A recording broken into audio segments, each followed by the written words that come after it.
Assalamualaikum warahmatullahi wabarakatuh. Sampurasun baraya anu aya di kota dulur, anu aya di lembur, anu sok pirajeunnan mirengkeun carita ti channel Galura Carita anu kapidangkeun ku Kang Ajun. Aturan mugia danget ieu wargi-wargi di mana bae linggihna aya dina kayaan sehat, aya dina ginulur karahayuan, ginanjar kawilujengan. Danget ieu Kang Ajun saja midangkeun carita ti Kuningan anu jejerna Balong Kagungan.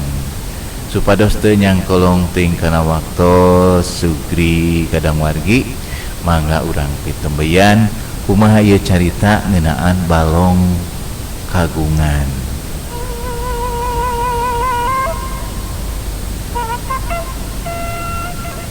Wargi anu wareninggalih anu saremana sakumaha tadi diuningakeun jejerna Balong Kagungan nyaeta balong karamat anu pernahna di Desa Ragawacana.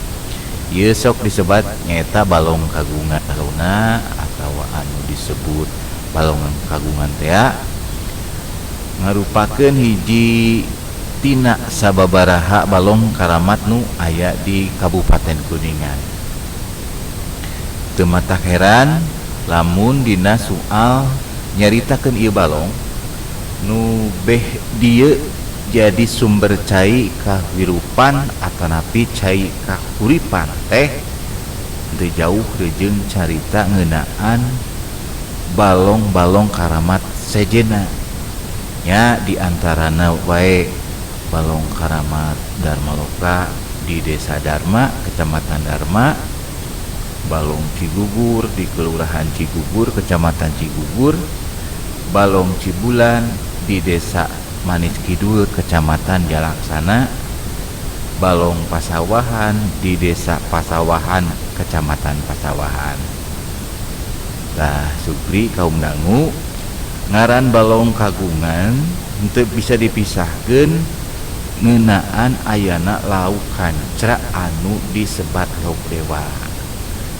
Nah, sakumaha kacaritakeun balong-balong karamat sejenna anu parantos ditataan tadi sugri kaum dangu nyaeta ayana lauk koneng semu bodas nyaeta numutkeun carita basa Syekh Rama Haji Irangan parantos ngadamel balong karamat Darmaloka.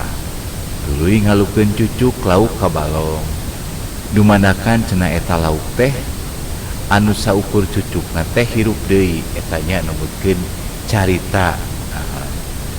Tah Balong Kagungan pernah teh nyaeta kuloneun Pilemburan.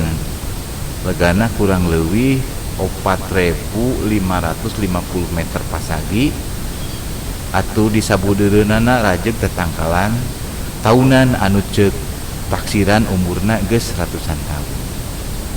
Nah, di sisi balong aya tempat mandi jeung musola. Najan leutik tapi katinggalna campernik. Samemeh aya wangunan musola baheula di sabudeureun Balong Kagungan aya bangunan leutik nu dijieun tina bahan kai. Dina bangunan aya ukiran teu kacaritakeun sahana anu nyieun eta bangunan teh. Balong Kagungan kungsi ditalukti ku ahli arkeologi. Nah, nyaeta benda cagar budaya.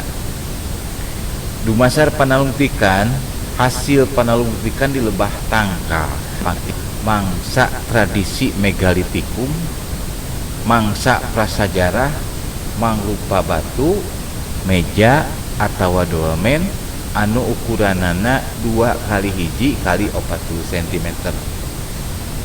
Basa kapanggih eta batu meja teh yang hareup kawetan kulon. Salian batu meja oge manggihan batu menir, batu dakon, batu tilu, fragmen atawa taneuh liat deukeut Batu Meja. Di sabudeureun Balong kagungan aya situs nu legana kurang leuwih 20 meter pasagi.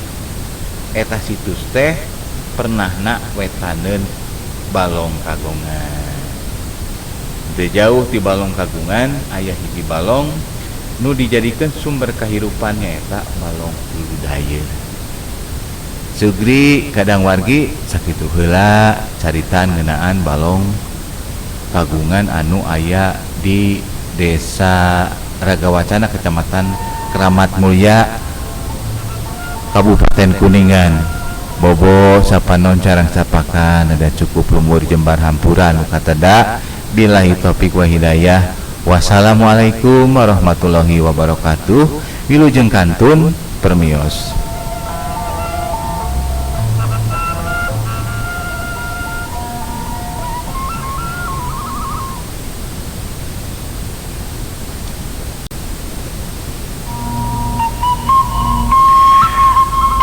Assalamualaikum warahmatullahi wabarakatuh. Sampurasun baraya anu aya di kota dulur, anu aya di lembur, anu sok pirajeunnan mirengkeun carita ti channel Galura Carita anu kapidangkeun ku Kang Aju.